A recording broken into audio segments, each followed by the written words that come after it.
Playboi Carti's real name is Jordan Carter. He was born September 13, 1996. He grew up in the suburbs of Riverdale, Atlanta. Riverdale is known for having a pretty high crime rate. Carti grew up listening to Michael Jackson, Young Jeezy, Prince, and his favorite rapper Currency. He was an avid freestyler as a kid. His family once heard him freestyle and threw money at him as a joke and a gesture of encouragement, but he did not take rapping serious. In high school, his main interest was basketball. His dream was to go pro, but he started chiefing big doinks before practice and his grades were mediocre. He quit the team after getting into a fight with his basketball coach. His friends told him to start rapping seriously, so that's what he did now that his basketball dreams were officially squashed. He recorded his first song on GarageBand and named it Cry. His first rap name was Sir Cartier. He even shot a music video for the song. Music started becoming his entire life, so he started skipping school. In high school, he dropped his first mixtape, Young Misfit. He worked at H&M at the time because he was interested in fashion, but he quit H&M to pursue his rap career after someone recognized him in the store and asked him if he made music. He barely graduated high school after having to do a bunch of makeup homework.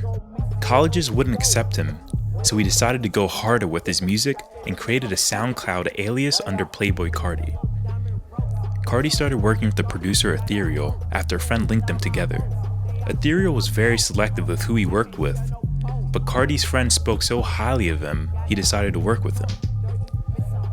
When Carti met up with Ethereal, Carti told him to make unique beats, no trap beats.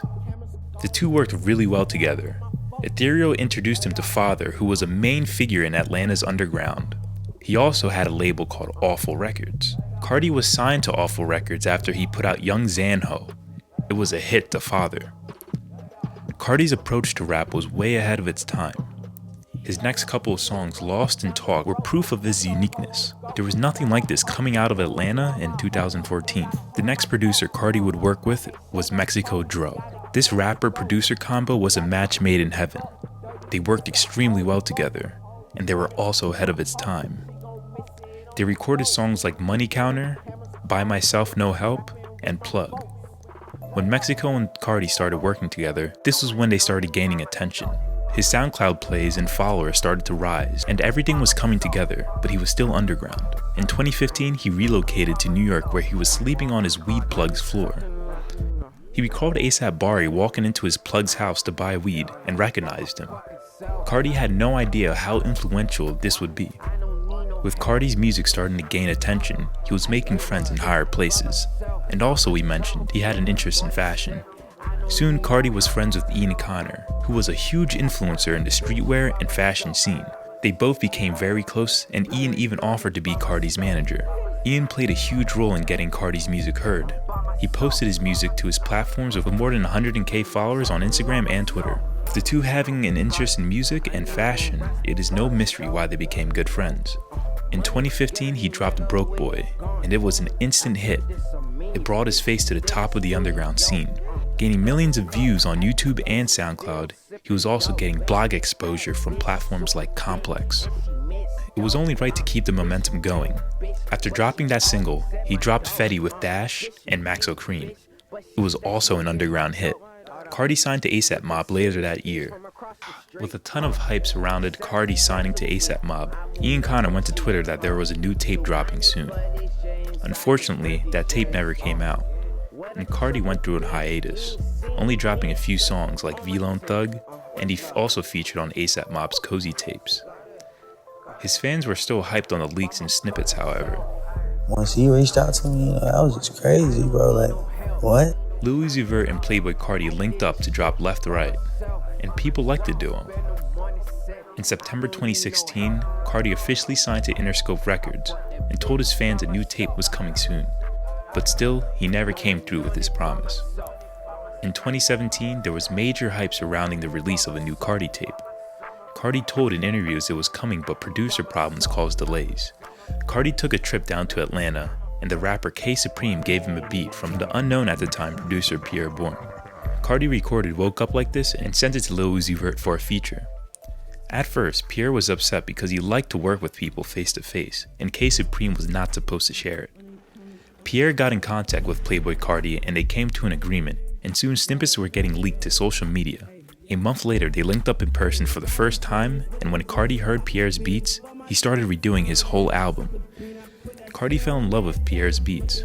At the time, Pierre and Carti's chemistry was on point and they were banging out tunes heavy. This inspired Carti to drop 2 singles from his tape and give fans a taste of what's to come. They both featured Uzi and were produced by Pierre. Their songs were Woke Up Like This and Lookin'. These songs were a massive success and gave rise to Pierre Bourne's success. In April of 2017, Playboi Carti released his self-titled tape Playboi Carti.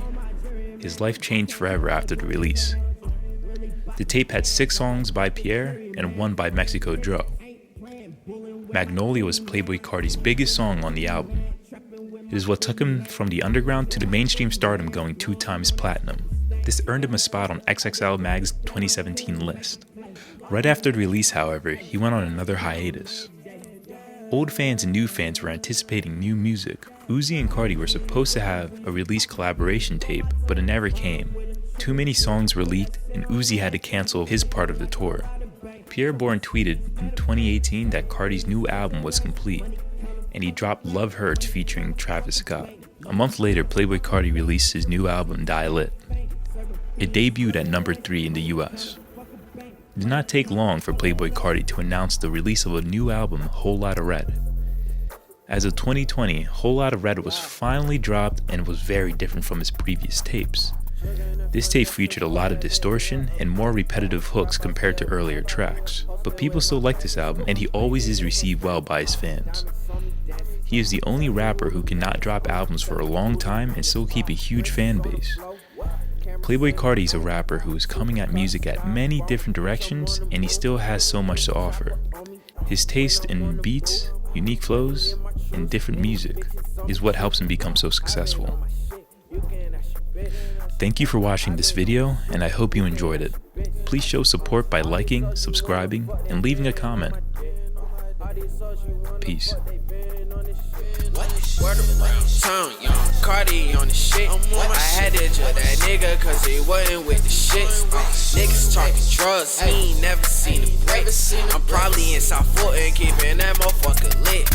Cops come track me, we all split.